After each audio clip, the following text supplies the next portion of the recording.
Hi, everyone. Good evening. Thank you so much for joining us tonight. My name is Paula Lockhart. I'm the Associate Director here at the Governor's School for the Arts. It is a lovely day to talk about drama, and I'm so happy that you made it. So, if we could start off by everyone just introducing themselves in the chat. If you could say your name and what county you're from. My name is Paula, and I'm from Jefferson County.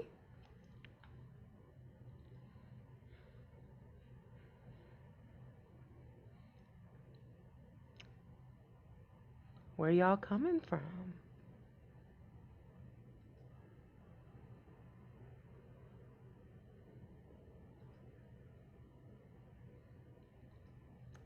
Hi, Abby from Scott County. Killian from Jefferson. Hey, Tristan from Boyle County. Okay. Hey, Cooper from Jessamine.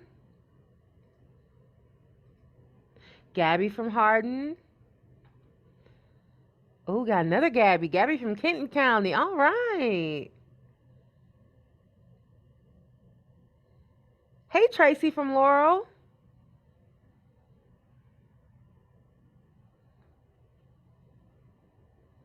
Give it just a few more moments. See if anyone else wants to introduce themselves. Hey, Owen from Fayette.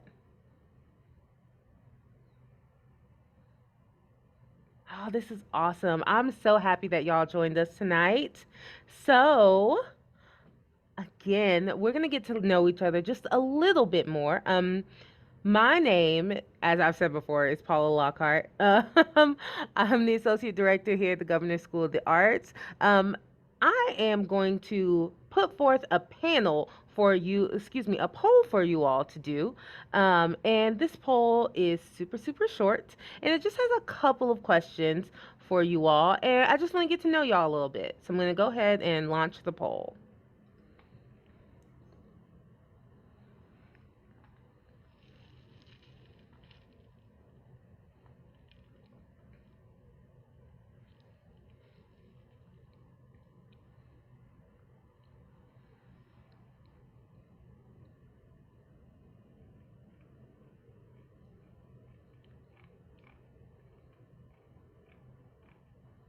Okay.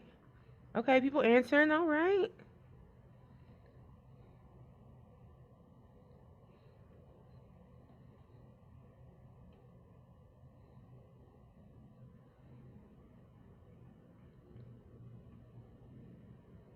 Oh, I see some parents here. Amazing.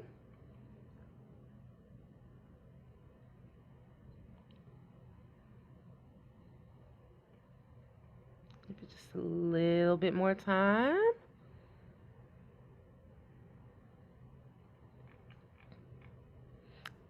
All right, I'm going to go ahead and end the poll. Let's see. Okay, so almost everyone is currently a student in 10th or 11th grade, and then we have some parents, guardians, and or family members of potential GSA applicants. Thank you all so much for being here and supporting your students. And GSA is very much interdisciplinary, so that means you can be interested in more than one thing. So we all know that you all are interested in drama, but let's hear what else you like. So we got a couple of folks who like film and photography. Ooh, lots of folks who love musical theater. And then some vocalists, some vocal music folks. Awesome. Excuse me. How many folks have attended a previous GSA virtual info session? Ooh, almost everyone. Okay, 8 out of 13. And only a couple of people have not attended one. Well, just for your information, all of our previous webinars are available on www.kentuckygsa.org, and I will show you all how to get to them before the end of tonight. Okay, let's see who's applied to GSA before. Only 2 of you, and almost everyone has not applied before. Great. Thank you all for filling out this poll and allowing me to get to know you just a little bit. A little bit more about me. I've only been here at GSA since February. However, I've been connected to the arts my entire life. When I'm not teaching at GSA, I am an actor, director, and playwright. I teach at a couple of places here in Louisville. Most currently, Simmons College of Kentucky and the Commonwealth Theater Center. Um, One of my biggest things that I am so passionate about is making sure that theater is accessible to everyone, including our young people, because I feel like to develop a love for the arts, you have to learn about the arts early. So that's where GSA and I really, really, really click because GSA is all about bringing the arts to those who may not know about it.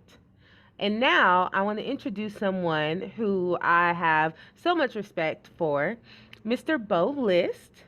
Bo is one of our faculty members in the drama department. And Bo, how long have you been with GSA? This will be my 10th year coming up. 10th year. Wow. Do you want a cake this year? I do. Okay, you just gotta let me know what flavor. I won't bake it, but I'll buy it. 10 cakes over 10 days, and I will give you different flavors. I'll let you know well in advance when they will be either delivered or shared amongst the group. There we go. Perfect. Bo, do you mind introducing yourself just a little bit for our lovely folks out there in cyber world? Sure. My name is Bo List. I'm the current drama chair of the uh, Kentucky Governor's School for the Arts.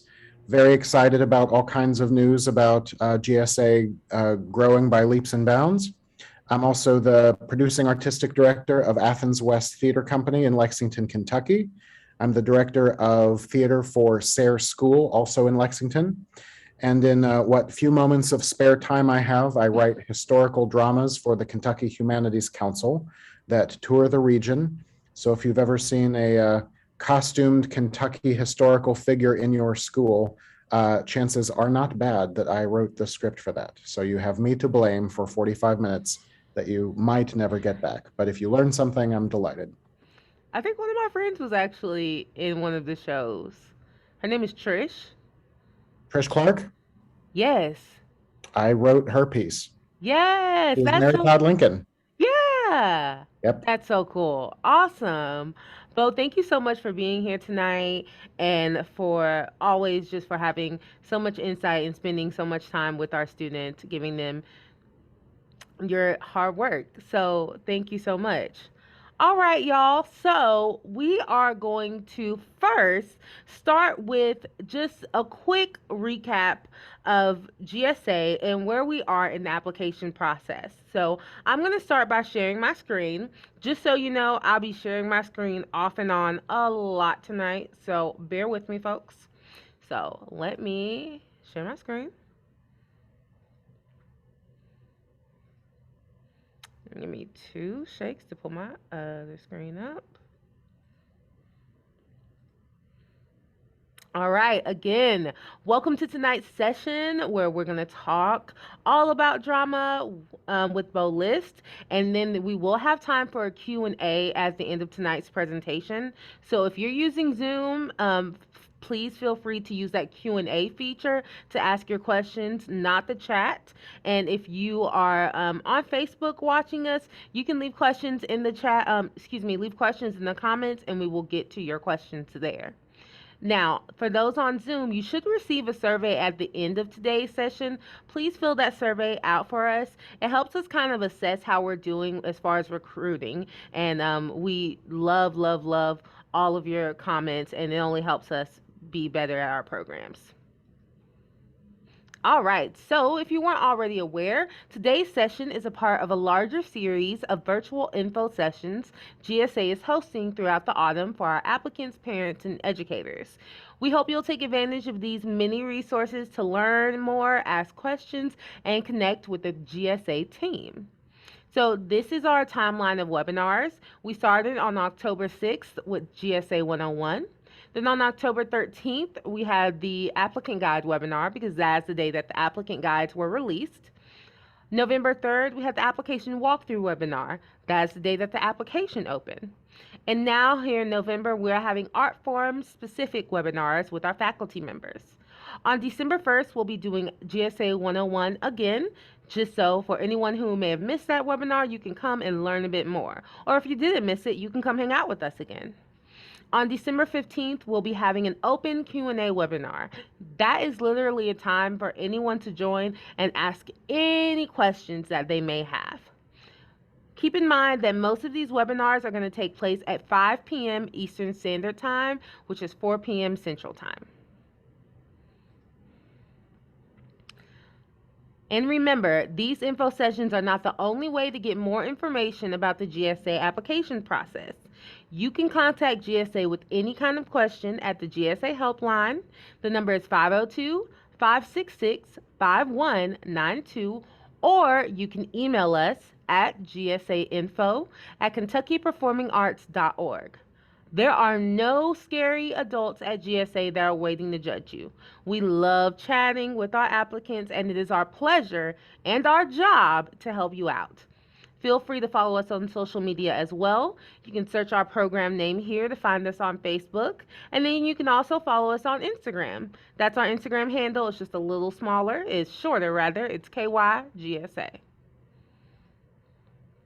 All right, so let's quickly review some information about the GSA Summer Program itself. GSA is a 3-week residential summer program that takes place on a college campus. Students attend GSA for one of 9 art forms, and the program is completely tuition free. If you haven't heard, we recently made an exciting announcement that we're going to double the size of the summer program for the next 3 years, thanks to supplemental funding provided by the Kentucky Department of Education. This means we expect to grow from our previous class size of 256 to approximately 500 students for the summer of 2022.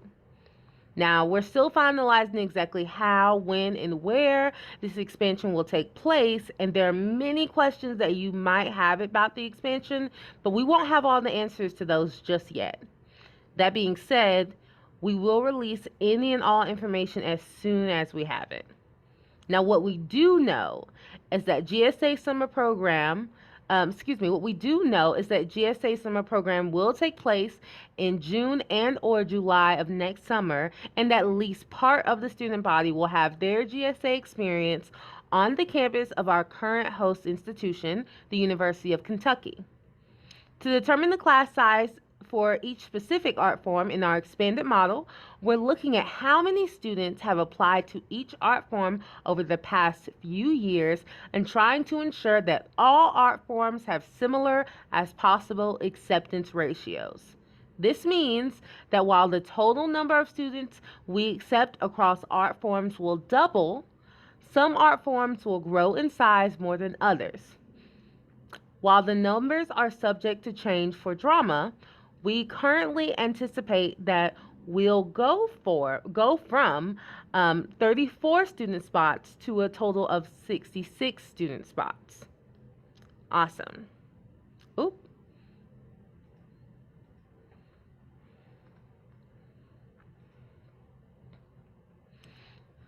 Students must be a sophomore or junior to apply.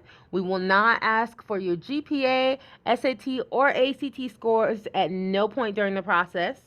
There's an application fee for $30 or $35 if you are applying to 2 art forms. But this fee is waived by the click of a button in the But this fee is waived by the click of a button in the application for students who qualify for free or reduced lunch.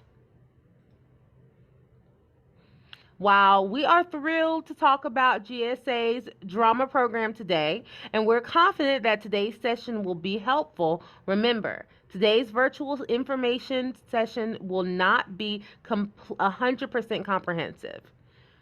There are some other very important resources you should utilize to learn more about the program and the application, all of which are available on our website at www.kentuckygsa.org. Be sure to read the applicant guide for your art form of interest. We're going to review the applicant guide as a part of today's conversation, but you should take some time to carefully review the document yourself. Here's the timeline. The GSA 2022 application is due by the end of day, January 9th.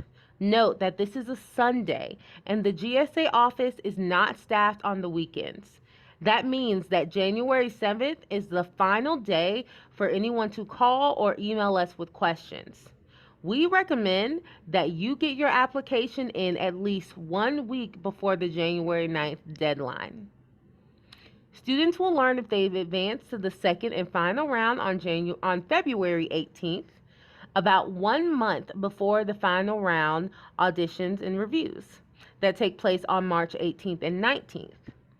GSA's final round auditions usually take place in person at the University of Kentucky. Although, given the unknowns of COVID, you can expect to learn more about that process later on in the application cycle. We will announce the GSA class of 2022 as well as the alternates placed on the wait list on April 15th. And finally, GSA 2022 will take place in June and or July of 2022. We expect to announce the exact dates in the coming months. All right, that's it for my slideshow. So I'm going to stop my screen real quick. And now I am going to switch over to our drama applicant guide.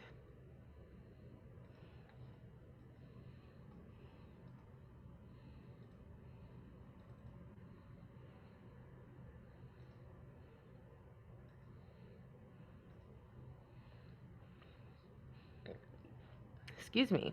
All right, so drama. Oh, I love this picture. It's a really good one. So program description. GSA's drama program is an intensive acting course with emphasis on development of vocal and physical expressiveness, storytelling skills, and ensemble attitude, creative thinking, and promoting positive change through theater. Drama students receive instruction in voice and speech, movement for the actor, monologue and scene study, improvisation, and creating original works. Drama students meet and study with a number of theater professionals, attend summer theater productions, collaborate with other GSA disciplines, and are provided with insights into educational opportunities and career options in theater while the program is process oriented. Drama students work toward a final showcase of monologue scenes and ensemble pieces for the final day of the summer program. So I'm going to stop sharing my screen. And Bo, I have a question for you. I love questions. What is it like to attend GSA for drama? Sure. Well, it's a lot of fun and it's a lot of work.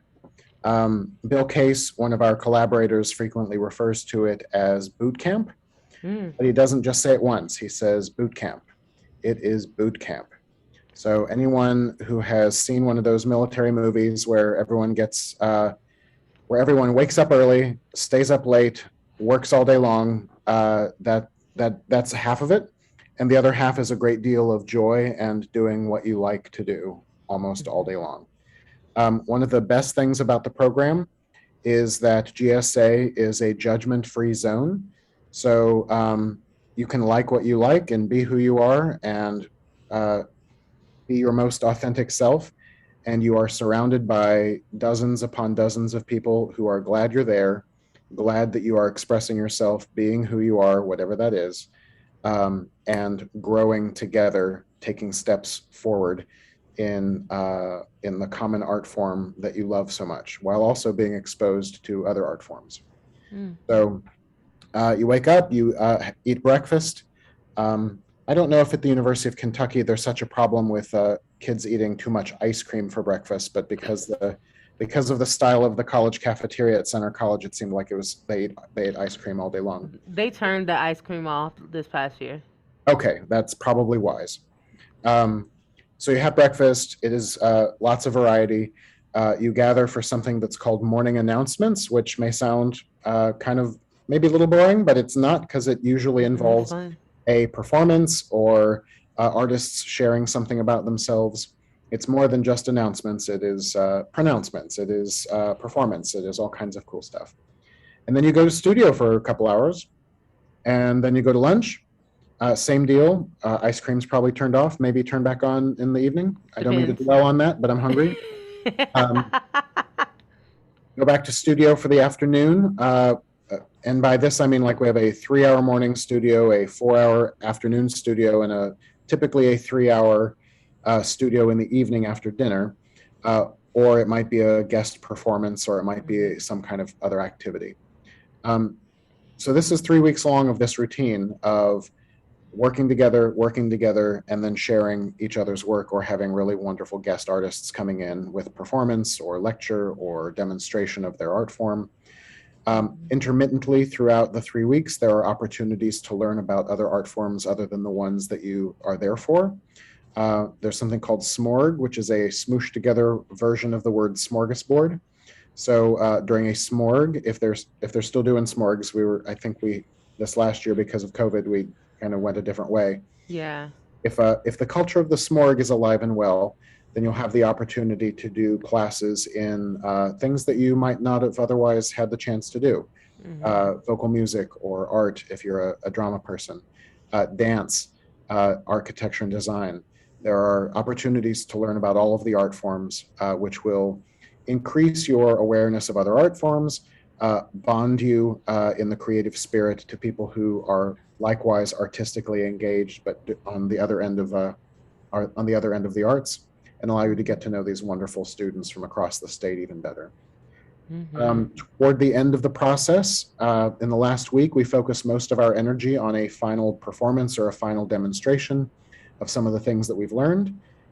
It tends to be a variety of things that demonstrate what we've learned in terms of movement and awareness of our bodies, um, uh, furthering the expressive powers of our voice, and acting through acting scenes. It's different every year. Sometimes it involves masks, sometimes it involves unconventional stage movement. It always includes scenes, sometimes it includes monologues, but it's the best we can do to demonstrate to those who have not had the fun experience of the 3 weeks what we've been up to and how performers have grown during that time. Awesome. And one thing to note, we're talking about GSA pre-pandemic. So those who are listening right now, if you have friends, family, folks who went to GSA in 2020 and 2021, their experiences are probably going to be a little different. But we are very hopeful that we can kind of return to our roots. And get back to some of the things that we have been missing in the pandemic. So. Awesome. All right. So I'm going to share my screen again. Told y'all I was going to be doing this back and forth all night. Okay. So preliminary round application requirements. The preliminary round application, that is what you all are that's what you all are putting forth on the online platform accepted. And just as a reminder, the application is due on January 9th at 11:59 p.m. So what you will need for the preliminary round are two recommendation forms, a personal short essay, a personal question video. There are art form specific questions that are inside of your online application. There's a monologue video, and then there's an optional special skills video. So let's start with the recommendation forms. Right here it says do this first. Yes, do this first. So for the recommendation forms, you're going to identify two people who will complete those forms, and those two people are in support of you applying for GSA. Each person will complete the same form but separately. Note that in the past, GSA has required recommendations come from a teacher or an administrator. Those guidelines have changed to broaden the scope of who may complete these forms. These are the new guidelines. The recommendation forms include questions about your artistic ability and potential, how you contribute to your learning environment and community, and your overall fit for GSA. If you can select two recommenders who can speak to your artistic abilities, we encourage you to do so. However, we understand that not every applicant will have one or two recommenders who have experienced the student's artistry. In this case, select recommenders who can speak to your character, accountability, and your work ethic. Recommenders can be teachers from inside or outside of your school and in any subject, school administrators, like a guidance counselor, mentors, or other people involved in your personal or artistic development, such as a coach, a youth minister, or staff at an organization for which you volunteer. You will enter those names and you will enter the names and email addresses of each recommender in your online application, and those individuals will receive emails instructing them on how to complete the recommendation form. This will take them about 5 minutes. Before you submit your recommender's information, we encourage you to do the following. Inform them that you are applying for GSA and that you would like to list them as a recommender. So, in this way, you're asking them, hey, I want you to be my recommender for GSA. You can tell them about the process, why GSA is important to you, and just kind of let them know a little bit about it. This will be very helpful for them. And then you're going to confirm what email address you should list for them and double check that you have the correct spelling. You should submit your recommender's information as soon as possible so that they have plenty of time to complete the forms prior to January 9th. After you have submitted their information, we encourage you to also do the following things. Tell your recommender to check the email and let them know that the information is going to be coming from accepted, not from GSA, and that this will be the title. Then ask them to confirm when they have received the form. Once you submit your recommender's information, you will have to click back into your profile to access the remainder of your application. Accepted refers to this next section as application part 2. So here's a little bit more information about recommendations. We don't need recommendation letters, no letters of any kind. We just need them to complete the form. As applicants, you all are not able to review any content from the recommendations. Your recommenders cannot be parents or immediate family. While we encourage you to secure the best recommenders possible within the guidelines listed, know that we rely on your personal application materials like your essay, artwork, etc., as the primary tools to assess your fit for GSA. Recommenders have the option to list unknown if they are not aware of the answer to a question. This will not be held against you as an applicant. If you are applying for 2 art forms and using the same recommenders, they must complete 2 forms, one for each art forms, even if their answer is identical. Their answers are identical. All right, so now I'm going to stop sharing my screen. And I have a question for Bo, and I'm just going to remind you all, any questions you have, you can drop them in the Q&A feature. So, Bo, how do you all use these recommendation forms as adjudicators, and what are you looking for with them? The GSA experience is kind of like, or like being in a play, is kind of like being married to someone for a very short time. And you want to know that that marriage, in this case, a creative friendship that is intense, that the person A is going to be great to be entwined with for the next 3 weeks, and that they're not crazy. And by that, I mean that their contributions to the environment and to the culture will be positive ones, that their creativity and imagination will be within the normal bounds of productive classroom behavior. And we're always on the lookout for that extra something that distinguishes a person, that makes them different and unique. So for any actor who's trying to figure out how to be just like everybody else, those don't register as well with us as the ones that are really, really themselves, very unique, different kinds of people. So these recommendations allow us an insight into sometimes the specialness of a student, the reliability of a student. The talent's important, and the experience is important, but I will tell you that we have looked seriously at and accepted lots of students who may not outwardly seem the most talented, but whose recommendations paint them as extremely dedicated and willing to learn. Mm. And for those students who may not have lots of experience, we've had lots of people who have not lots, but at least 2 or 3 times a year, someone who's never been in a play before or only been in one or two things, but they have such ferocious talent and such a hunger for it that distinguishes them. So we're looking for a wide variety of students. Uh, we're looking for intellectual curiosity. We're looking for people who have the courage to be themselves and speak up for themselves, and also people who are willing to step outside their comfort zones. And these recommendations often afford a candid look at the student from those lenses. We're not interested in grades. If the person has only been in the chorus of a play but never had a leading role, we don't care about that. We just want people who are willing to be authentic, speak up for themselves, and sometimes a trusted mentor or teacher can let us know the best way to go in that direction. Awesome. Thank you so much, Bo. All right, y'all. Let's chat a little bit about our personal short essay and then our personal question video. Okay, so in the personal short essay, you're going to provide an answer to the following question in essay form. Describe your personal connection to your art form or creative practice. Why and how is it important to you on a personal level?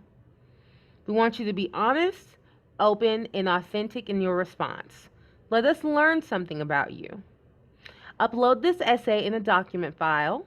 Type out the question at the top of the response so the question and the answer are both on the document.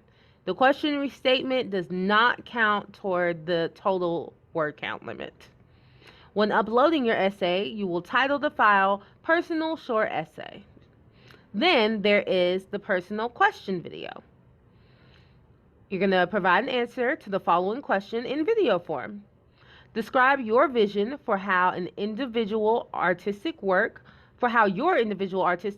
or creative practice can impact others. How do you want to affect others through art, and or what response do you hope to have? Oh, excuse me. And or what response do you hope others have to your work? Again, we want you to be open, honest, and authentic in your response. Let's learn something about you. While you are encouraged to prepare your thoughts before shooting the video, and you may want to consult notes as you speak, please do not just read off of a script. We want to get a sense of your personality. Record your answer in an interior space that is free from interruptions, noises, etc. Do not edit or splice the video. You do not need to include an introductory frame or any effects such as fades. Shoot straight on, leaving the camera in one location. Review the video to ensure that it can be seen and heard. Ensure that the video plays all the way to the end. And when you are uploading the personal question video, title the file Personal Question Video. Awesome. So I'm going to stop sharing my screen. And Bo, how do you all use these essay responses in these videos? What are you looking for with them? And how can the applicant best form their responses? Sure. Mercifully, I am not involved in the audition process. I used to be, and it made it really awkward for my students here at my school who would audition and not get in, or heavens, if they did actually get in, the appearance of favoritism. So for one reason or another, it is just best for me not to be involved. And I am so delighted to meet all these wonderful people on the first day of the program, having no preconceptions whatsoever. So that said, everything I said before about people kind of revealing themselves is really important. Mm-hmm. There are other programs, and I won't name them, but they're interested in producing like professional actors who look like uh, actors you would see on the CW or Riverdale and those kinds of shows, who look a certain way, who speak a certain way. And we're not about that. We want people from all across the state. We want a variety of points of view, a variety of experience levels. Um, and the only way we know how to achieve that is if people can just absolutely be themselves Mm-hmm. when they uh, submit these essays. Um, As with any essay, it's better to speak in detail and to be Mhm. specific. Um, it's better to be who you are and what you have to say rather than what you think someone is looking for. That said, we want to get to know you through the lens of these questions. If we had all the time in the world, we would watch your audition, we would sit down and have an interview, maybe two, one-on-one, but we don't have that luxury. So we're looking for people to kind of pop off of the page and pop out of the video by just being themselves. And that's the hardest thing in the world to be because at this age, 15, 16, 17 years old, little younger, little older, we're trying so hard to fit the mold of what our schools expect, what our churches expect, what our Mhm. families expect, what our peers expect. So it's really hard to be yourself. Um, and yet, this is the environment in which people who are themselves can thrive and really be seen and heard for who they are. So people who demonstrate in these early video essays that they are capable of doing that, those are the ones that tend to stand out and the ones that we enjoy hearing from the most. Awesome. I didn't know that's why you didn't do auditions. There's 10 reasons, and that's that may not be one of the reasons why, but it's one of the reasons I don't miss it is because it's heartbreaking. You can there's only a certain number of people you can select. You love them all. Yeah. You can't accept them all, and it's not because they're not all talented. It's there's a finite number of resources and a finite number of time you can see them. And yeah, it made for a few awkward conversations at my school, but that's my personal baggage that I'll just deal with on my own. I appreciate that honesty, though. Thank you. These are honest times, my friend. All right, I'm going to share my screen and we're going to talk about art form specific questions and the monologue video.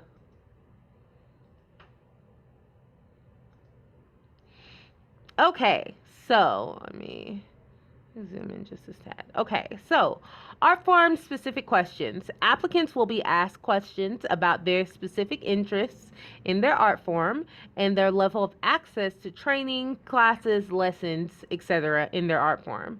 Applicants can review these specific questions for their art form once they have submitted their recommended information.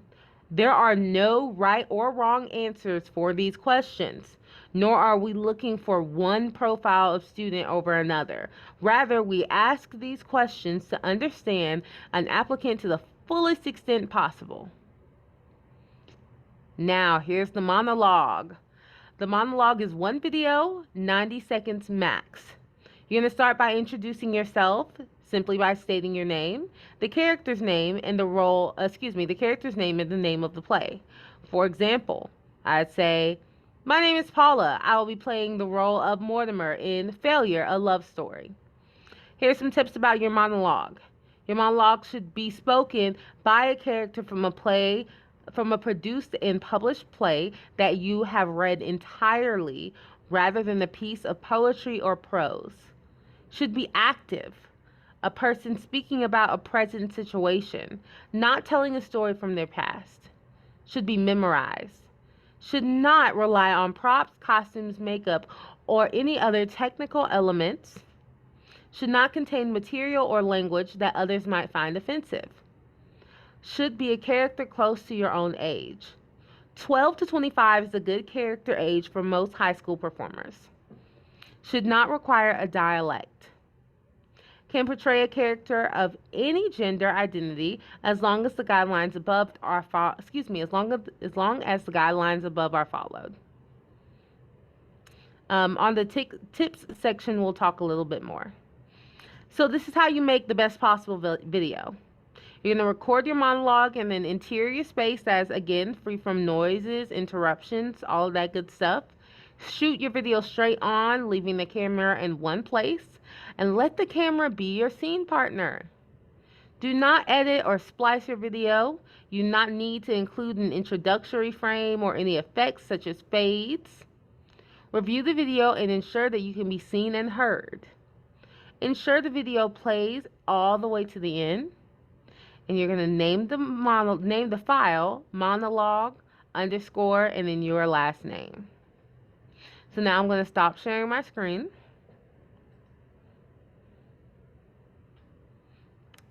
Alrighty. Bo, do you want to give us a little bit more insight about the monologue? Sure. Um, this Whenever I coach students in choosing a monologue selection is awful. Let's just say that it is awful. There are there's tons of good material out there. The really good stuff is overdone, um, or it doesn't work for us as performers. It's not age appropriate. We and by the time you weed out all the things that you can't do or shouldn't do, um, you may not like the remaining material. So Hmm. finding something that you love, that works for you, that's appropriate for what's being requested, can be a bit of a wild goose chase. So I will say that the best thing you can be doing right now, knowing that a monologue performance is just around the corner, is looking through plays, reading plays.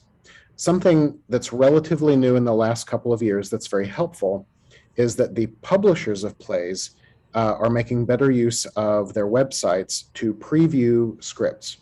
So it used to be that if you wanted to like read plays to pick monologues from, you had to buy the plays, and most bookstores don't have a big theatrical selection. Hmm. So you have to go online. And I love to browse. So you can't, it's hard to browse on a screen. And I like the feel of the book and all of that. So, but anymore, you can go to, say, the number one publishers, which are Concord, Dramatists Play Service, Dramatic Play Publishing, and playscripts.com. Those are the big four. And most of them have previews of their plays online. So it's really easy to browse now. And they don't give you the whole play online, but they might give you a really big sample that might be half of the play or three-quarters of it or a handful of scenes. So it's easier than ever to find stuff online. Um, Outside of those publishers, there's a lot of places where you just do a Google search on monologues, and it will take you to some websites of plays that kind of don't exist, of playwrights that have put their stuff out there knowing that it's really hard to find monologues, and those aren't a great source, which is why we emphasize that this needs to be a play that has been produced and been published. Those aren't the best vetting tools in the world, but they are vetting tools that let us know that the material has some quality to it. I would also say that at the high school and middle school level, there's a lot of what I affectionately call garbage plays. Um, and these are plays written usually specifically for middle schools. They're essentially really long skits. They have titles like 10 Ways to Survive the Zombie Apocalypse, lots of numbers, nine reasons not to be in a play, 10 bad movie ideas, stuff like that. And the point of those is just to have fun and get kids on their feet and be expressive and stuff like that. There's no real depth of character in those works.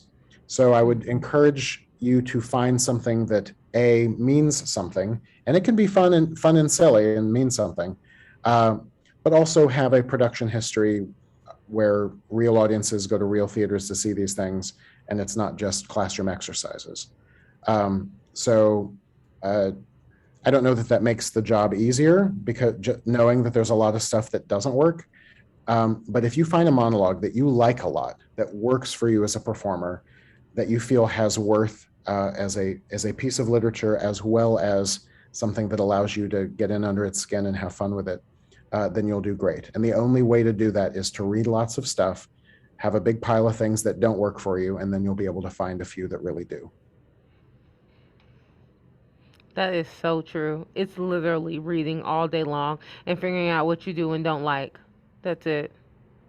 And there's a lot of good stuff out there that you're just not going to connect to, and a lot of really yucky, not great stuff that you'll say, oh, this could work. This is fun. This is clever. Uh, you'll be competing with people who have really invested the time to find material that not only really works with them as a performer, that fits their age, that fits their type, that they connect to, but it's from a play that's actually worth a darn. So um, it's hard business.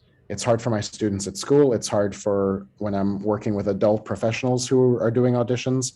It takes a lot of searching, but there's a lot of love and joy in the search. You get to read marvelous plays, and or I think you can flip through, see if there's a monologue that might work for you, enjoy the monologue, and then read the play. You'll read lots of half plays, you'll read lots of scenes. You're going to get really smart about reading plays and getting into the skins of characters just from the journey of trying to find the right monologue that works for you as a performer. Hmm. Interesting. All right. Can you all see my screen? Oop, hold on. There we go. Sorry, kind of clunked out on me for a second. All right. I can see your screen if you're Okay. needing feedback. Thank you. Optional special skill video. This will be at max 60 seconds long. If you choose, you can include the special skill video demonstrating a special skill. For example, performing if excuse me, for example, performing a dialect, singing, dancing, telling a joke, skating, etc., or whatever you'd like to share.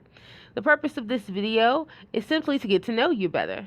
This video is not scored or measured against you. If you simply choose to not submit this video, it will not be held against you. Name your video, special skill, and then your last name. And we're going to move further down to the criteria. Now there we go. The work of each student is given an objective review by the adjudicators as to how they fulfill each of the following criteria. The drama class will represent the variety of talent, experts levels, and backgrounds from across the state. Creative choices. An ideal applicant makes original and inspired dramatic works that enhance the performance of the monologue, scene, or sensitive work. Voice. An ideal applicant will be heard and understood clearly, speaking with her clear pronunciation and effective use of their voice creating meaning. Body. An ideal applicant exhibits physicality which is true of the character and the circumstances of the story. The applicant makes choices about physically that are both strong and clear. Dedication to art form growth and community. An ideal applicant demonstrates the commitment to commitment and practice of their art form, as well as a desire and ability to grow as an artist. The applicant can thoughtfully and authentically explain why they want to attend GSA and how they're qualified to contribute to a robust, diverse community of artists. Awesome. So now I'm going to stop sharing my screen. Oh, there we go. So, but with this criteria, would you say that you all think about how children were selected based on criteria in the summer? Would you repeat the question, please? I'm sorry. Yeah. Based on criteria, do you all think that you went back to a student's criteria whenever, like, say there was like a rough moment during the summer? Did you all ever go back to criteria? If there's a rough moment in the summer, do we go back to criteria? Yes, like looking at like how each student is judged based on the criteria. Oh, like if we have a rough summer, do we say like, oh, we're gonna do things different next year? Or like how do you, I guess what I'm asking is like, what are you looking for? How can students use the criteria to submit their best materials? That's a question I'm asking. Excuse me. Okay. First of all, the criteria, again, like in an ideal world, we would just be in an environment one-on-one for a long time. We could find all kinds of different ways to get to know the performer. But lacking that, we have to say, here are some things that work. Just as a great monologue performance indicates only the student's ability to perform a monologue well, not whether they're great to work with, not whether they can handle a role that over the course of an entire rehearsal period or an entire 2-hour performance. It's a snapshot of the performer. and it's not the most reliable thing in the world, but it's the best we got, so we work with it. Likewise, out providing criteria saying, here are 10 things that you need to do to get into this program. Just following the directions and doing that correctly will let us know that you know how to follow directions, that you can begin a process and see it through, that you care enough about the end result to have given respect to each of the things required and requested. If you're asked to do 10 things in the submission materials and you do 3 of them and disregard the rest of them, we know that you are really not on board with doing everything it takes to succeed at what we're looking for. Mm-hmm. Are you a bad human being? No. Are you a failure at all things? No. Is this the right opportunity for you? No. If I understand your question correctly, I think just following the criteria is in of itself a demonstration of respect, a demonstration of knowing how to receive and follow direction. That's one of the main things about being a performer in the first place is you perform, you have someone that's there to say, hey, try this. And you say, yes, okay, I'll try that. And then you do it to the best of your ability. And if your response, as has happened in the past, is, no, I want to do it my way. Well, you're not very directable, and you're not going to succeed in environments that require you to be able to receive any kind of instruction. So I dare say that being able to follow the directions and do it correctly is super important. That said, we've spent a lot of time over the 10 years that I've been involved refining these curricula so that they're broad enough to allow for lots of possibility and narrow enough to provide a fairly uniform set of guidelines that allow us as adjudicators to make the best and most responsible decisions. So we get a wide range of performances, kinds of performances, especially with the special skills and the essays, where it's more like anything goes, just show us what you got. Some things are very narrow, like here's how long your monologue should be. And here are some things that all of the monologues should have in common in terms of being age appropriate from a published play, etc.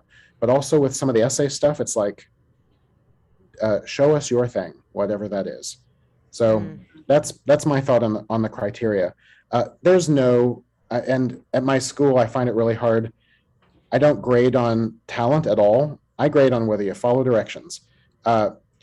If a student wants to achieve, they'll achieve outside of those, but it's really hard to evaluate A+, B+, B- on anything, at least for my money, than following directions and effort and good use of time. Outside of that, the students share what they've got. I have students that are very talented that can't follow the first direction, and I have the reverse. So we've developed these best we can.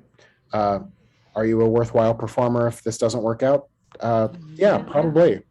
So it's an imperfect process. We do the best we can, as do you. Awesome.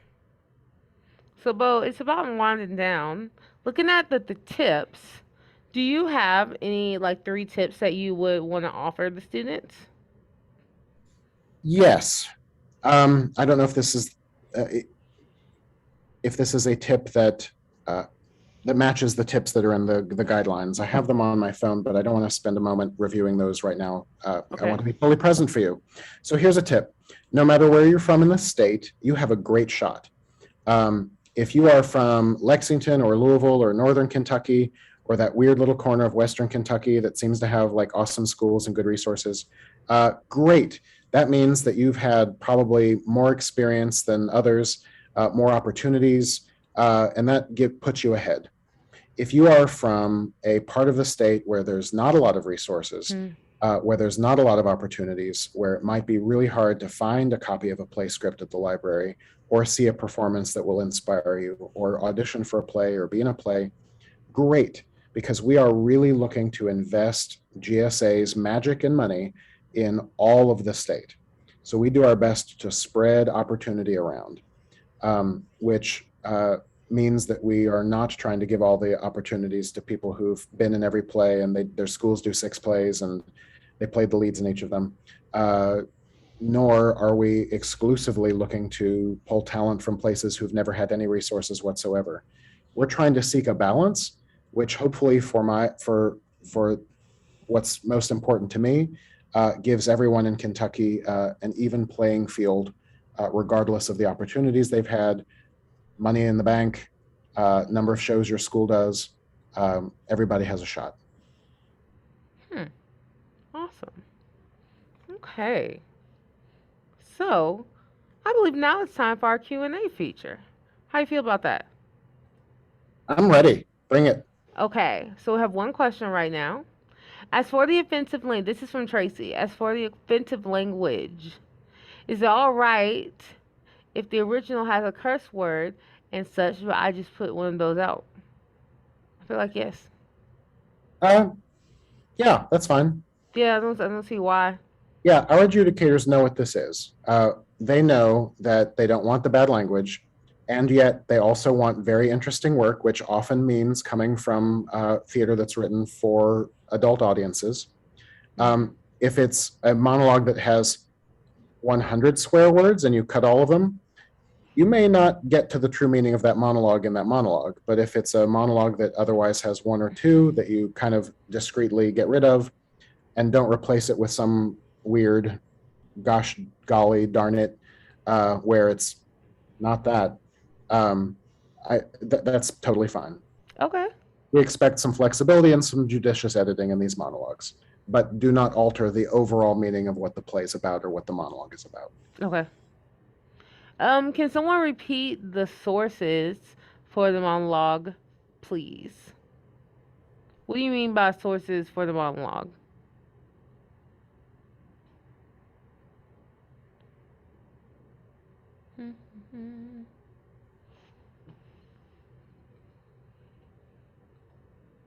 While we wait for this person to answer us back, does anyone have any other questions?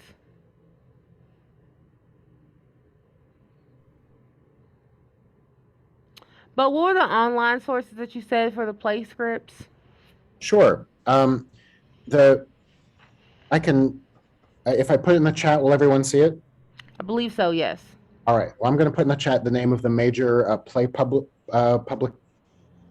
publishers. Play publishers? Yes, it's so Okay. late in the day. I'm not commanding my words well. I'm going to mute myself real fast. I'm going to type out the major publishers of plays. Huh. Okay.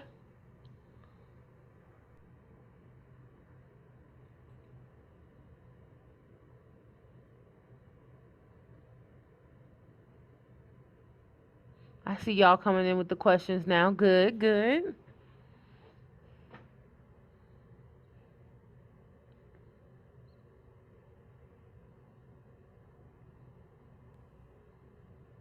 Those are the big four.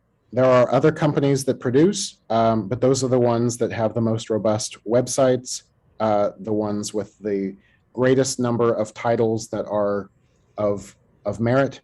Um, and there's a lot of previewing that's done on those that will allow people who don't have a cent Ooh. to flip through and browse bits and pieces of those plays, including some great monologues. Okay. Cool. Someone says good evening, Mr. List. I was actually wondering, is there material taught at GSA applicable to all types of acting or only theater? Um, we sometimes we will yes, there is. If I understand the question correctly, occasionally, depending on what kind of guest artists we're able to work with, Hmm. sometimes we do a unit in film acting. We do a collaboration with the film and photography discipline that allows them some on-camera acting work, um, which is kind of exactly the same, but not quite as television acting. Hmm. Um, Everything else we do pretty much is a version of theater. Sometimes it's physical theater, sometimes it's mask work, sometimes it's scenes from plays where there's a couch and a kitchen sink and very realistic, sometimes very abstract, but it's mostly theater acting with occasional flirtations with other acting art forms. Awesome. Okay. Trish said, "Are there any common mistakes that you all see, and what would you want to tell the applicant to yourself?" I would say the biggest one that I say is not taking enough time to fill out your application.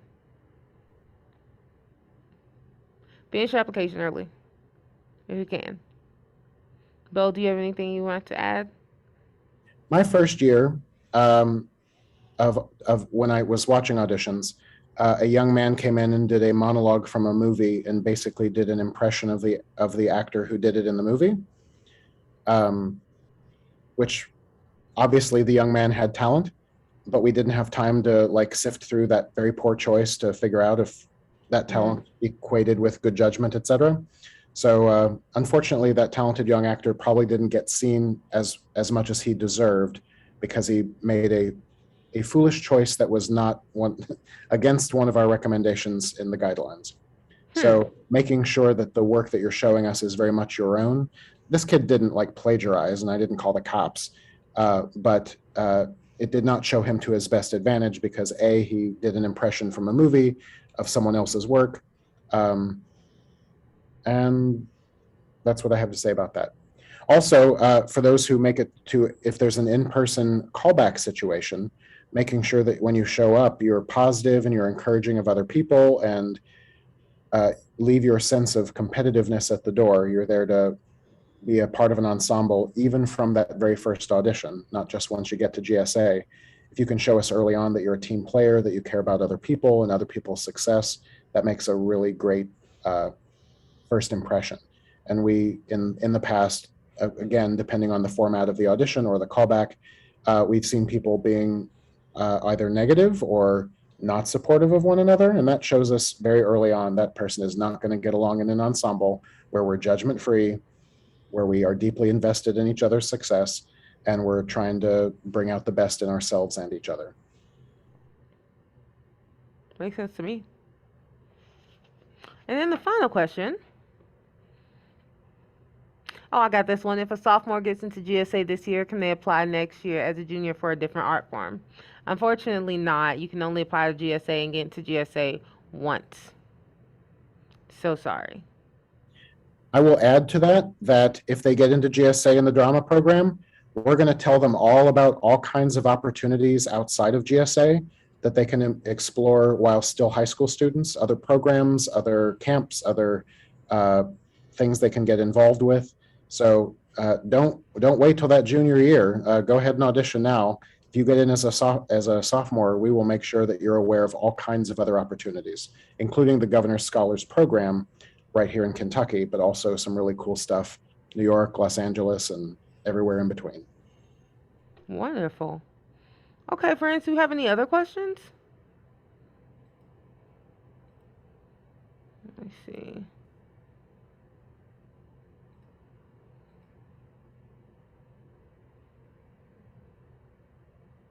Sorry, my screen is freezing. Freezing up. Hello? I can see you. Okay, good. It came back. Okay.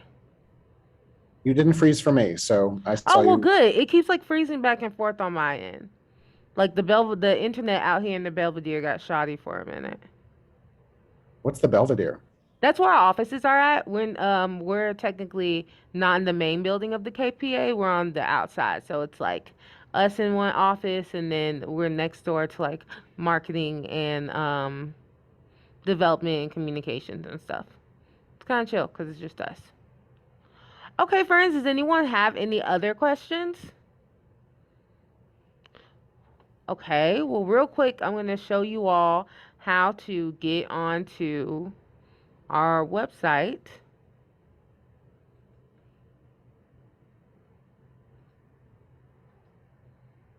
Oh, hold on. Okay, so this is our homepage. And then right here, you're going to have GSA 2022 information. It has the applicant guides and the virtual info session. So you're going to click here on Learn More.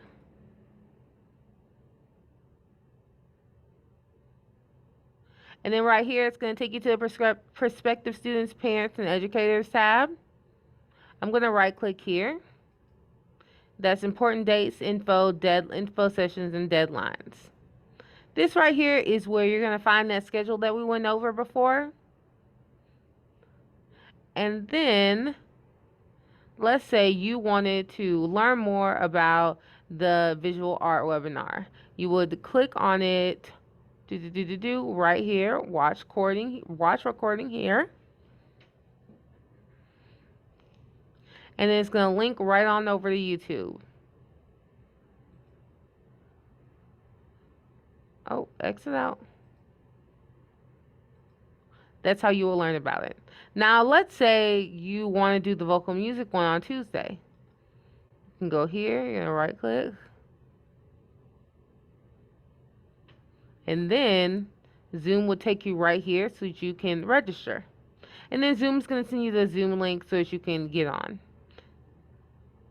Alright, so let me exit out both of these. Zoom in if it would let me. Alright. So again, we still on virtual info sessions and the important dates. If I click here at the GSA 2022 applicant guides, it's going to show us all of the applicant guides that we need. All of the applicant guides have different criteria. So again, you will need to choose your art form of choice.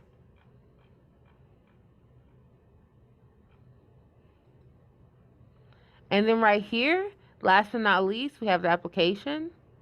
What you'll do is go to accepted. And then you would choose what I'm looking for or what you're looking for. It would be drama right there, and you would start your application. Any questions about that process, friends?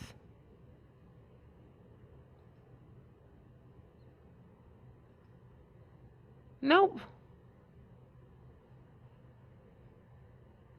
All right, everyone. I think that might be it tonight. Bo, thank you so much for hanging out with us and talking to us all about drama. Friends, thank you so much for coming through. As we end the call, please do not forget to check out that survey for us. And as always, if y'all have any questions or concerns, don't hesitate to reach out on our helpline, okay?